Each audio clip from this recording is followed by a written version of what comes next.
Hey guys, this is a short video I just decided to make real quick on the weekend. I just felt like doing something a little bit different, and hopefully you guys will enjoy this video. So this video is different snacking tips that I use while gaming.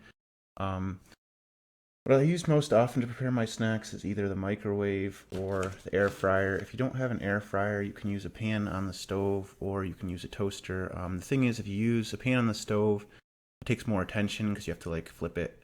And if you use the toaster, you have to put the condiments on afterward as opposed to putting them on before. If you put the condiments on before, they can soak into the bread better. And so it's really recommended to have an air fryer. But if you don't have an air fryer, you can use a pan on the stove or you can use a toaster, but put the condiments on after you toast it. So with that said, I'm going to get into some of the tips. I'm going to start with breads. So if you have leftover breads, like either from a restaurant where they give you breadsticks, or if you just have bread around the house, this is like a multi-grain bread. So multi-grain bread like this, what you'd want to do to turn it into a snack is you would use probably either honey or cinnamon as seasonings. So if your honey gets hardened, what you do is microwave it a little to soften it up, and then you take something like this. You can use like a fork or a spoon or a pastry brush if you have like this. You brush some honey on the bread, and then afterward you would sprinkle on, some cinnamon or other spice.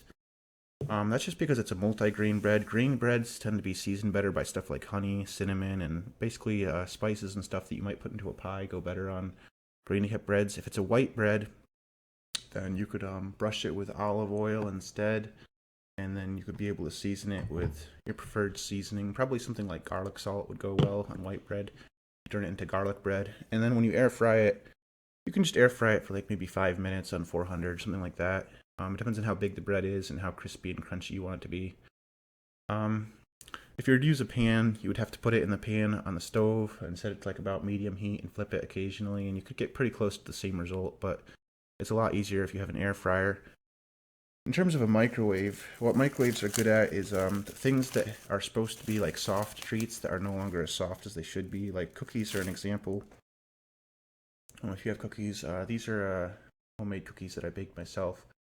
But even if you have store-bought cookies, if they're a little firm and you want them to be warm and soft, microwave them for like 15 seconds, maybe 30 seconds if you want them to be really warm and soft. And you can turn cookies into tasting fresh again. You can also do that with stuff like cake and donuts. And even a leftover salad that's been in the fridge for like a day or two, if you microwave it for like 5 to 10 seconds, it'll improve the quality of the salad. Just make sure you don't microwave it too long or it'll get all wet and limp, and you don't want that to happen. When you're rejuvenating salads in the microwave, make sure you only microwave it for between 5 to 10 seconds. Any longer than that, and you're probably going to do more harm than good.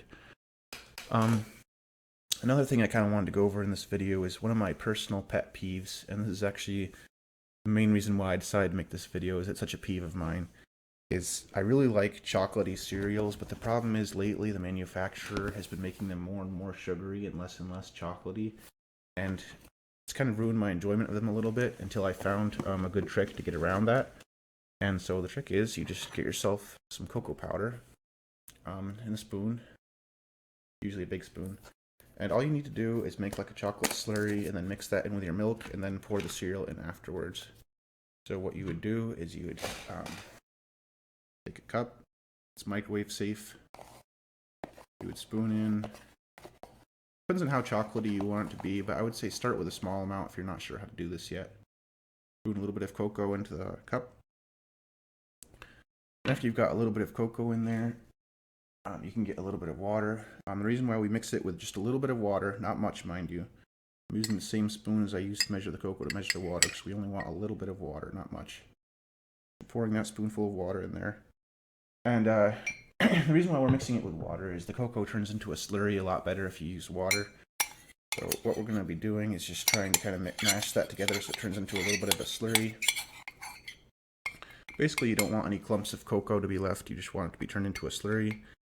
And after you've kind of managed to mash it into a little bit of a slurry, you just take that, put it in the microwave for like 15 seconds. And then after that, you pour the milk into it and mix it together. And then after you've got your chocolated milk, you pour the Cocoa Krispies into it, or the Coco Puffs, whatever cocoa-based cereal you're having. And the result is that the unsweetened cocoa slurry that you've made is going to negate some of the extra sugariness of the cereal while also making it more chocolatey. And that's what I do when I eat chocolate cereal. It makes it a lot better. I hope you guys enjoyed those snacking tips. If you like that kind of information, I'll give you some more in a later video. And if not, maybe this will just be a one-off video. Let me know in the comments, and that's all for now.